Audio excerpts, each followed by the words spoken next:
CGM കോടതിയുടെ നിർദ്ദേശപ്രകാരം നടി ശ്വേതാ മേനോനെതിരെ പോലീസ് എടുത്ത കേസിലെ തുടർ നടപടികൾ ഹൈക്കോടതി തടഞ്ഞു. ശ്വേതാ മേനോന്റെ ഹർജി പരിഗണിച്ചാണ് നടപടി. ശ്വേതാ മേനോന്റെ വാദങ്ങൾ പ്രഥമ ദൃഷ്ട്യാ നിലനിൽക്കുമെന്ന് വിലയിരുത്തിയ സിംഗിൾ ബെഞ്ച് മജിസ്ട്രേറ്റിനോട് റിപ്പോർട്ടും തേടിയിട്ടുണ്ട്. സാലി മുഹമ്മദ് തയ്യാറാക്കിയ റിപ്പോർട്ട് കാണാം.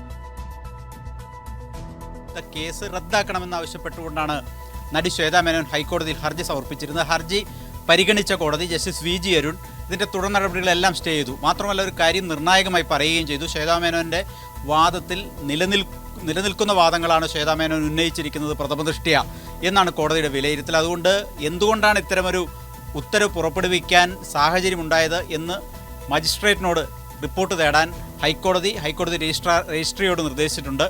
അതായത് അതിനുശേഷം ഈ കേസ് വീണ്ടും എടുക്കുക. അതുവരെ എല്ലാ തുടർ നടപടികളും തടഞ്ഞിട്ടുണ്ട്. നിർണായകമായൊരു ചുവടുവയ്പ്പാണ് ഹൈക്കോടതിയുടെ ഭാഗത്ത് നിന്ന് ഈ കേസിലുണ്ടായത്. ശ്വേതാ മേനോൻ പറഞ്ഞത് തനിക്കെതിരെയുള്ള കേസ് ഈ പരാതിക്കാരൻ്റെ നിക്ഷിപ്ത താല്പര്യങ്ങളാണ് ഇങ്ങനെ ഒരു കേസിലേക്ക് എത്തിച്ചത്. താൻ അമ്മ സംഘടനയിലെ പ്രസിഡന്റ് സ്ഥാനത്തേക്ക് സംഘടനാ തെരഞ്ഞെടുപ്പിൽ ഭാരവാഹി തെരഞ്ഞെടുപ്പിൽ മത്സരിക്കുകയാണ്. അപ്പോൾ തന്നെ പരാജയപ്പെടുത്തുക എന്ന ലക്ഷ്യത്തോടെ, തന്നെ അപകീർത്തിപ്പെടുത്തുക എന്ന ലക്ഷ്യത്തോടു കൂടിയാണ് അത്തരമൊരു നീക്കം നടത്തിയത്.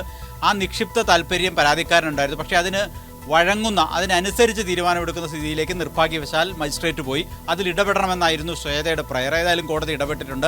ഇനി തൽക്കാലം പോലീസിന് ഇക്കാര്യത്തിൽ ഒരു നടപടിയും സ്വീകരിക്കാൻ കഴിയില്ല. ഇന്ന് രാവിലെ city police commissioner Putta Vimaladitya ഇക്കാര്യത്തിൽ ഒരു വിശദീകരണം നൽകിയിരുന്നു. ഈ നേരത്തെ തന്നെ ഈ കേസുമായി പരാതിയുമായി പോലീസിന് മുമ്പിൽ എത്തിയിരുന്നു. പക്ഷേ പോലീസ് കേസെടുത്തില്ല, നിലനിൽക്കില്ല എന്ന് കണ്ടെത്തിയതുകൊണ്ട് പക്ഷേ ഇയാൾ കോടതിയിൽ പോയി. കോടതി നിർദ്ദേശിച്ചപ്പോൾ കേസെടുക്കാതിരിക്കാൻ പറ്റാത്തൊരു സാഹചര്യം പോലീസിന് വന്നു. അങ്ങനെയാണ് FIR ഇട്ടത് എന്ന് Putta Vimaladitya city police commissioner മാധ്യമങ്ങളോട് വിശദീകരിച്ചിരുന്നു. അവർ എലിഗേഷൻസ് ഉന്നയിച്ചിട്ടുണ്ട്. അപ്പോൾ നമ്മൾ 67A ഇൻഫർമേഷൻ ടെക്നോളജി ആക്ടും 3 and 5 ഓഫ് ITP ആക്ടിലാണ് നമ്മൾ കേസ് എടുത്തിരിക്കുന്നത്. ഇതിനിടെ ഈ കേസുമായി ബന്ധപ്പെട്ട സംഭവവികാസങ്ങൾ അമ്മ സംഘടനയിലും വലിയ വാഗ്വാദങ്ങൾക്കൊക്കെ വഴിവെച്ചിട്ടുണ്ട്. പല നടീനടന്മാരും ശ്വേതാ മേനോന് പിന്തുണ പ്രഖ്യാപിച്ച് രംഗത്തെത്തി. നടൻ രവീന്ദ്രൻ പറഞ്ഞത് ഇത് ശരിയല്ലാത്ത പ്രവണതയാണ്.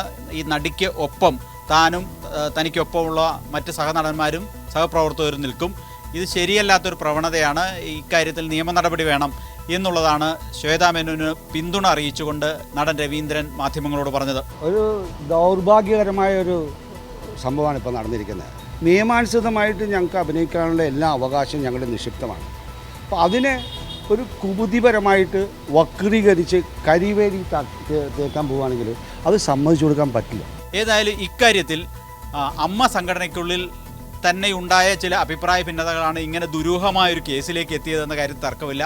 അതിന് നിയമവഴി ശ്വേത തേടുമ്പോൾ തന്നെ അമ്മ സംഘടനയ്ക്കുള്ളിൽ വരുന്ന 15-ന് സംഘടനാ തെരഞ്ഞെടുപ്പ് നടക്കുകയാണ്. അമ്മ ഭാരവാഹികളുടെ തെരഞ്ഞെടുപ്പ്. ആ തെരഞ്ഞെടുപ്പിനെ സ്വാധീനിക്കുക എന്നുള്ളത് തന്നെയായിരുന്നു ലക്ഷ്യം എന്ന് വ്യക്തമാണ്.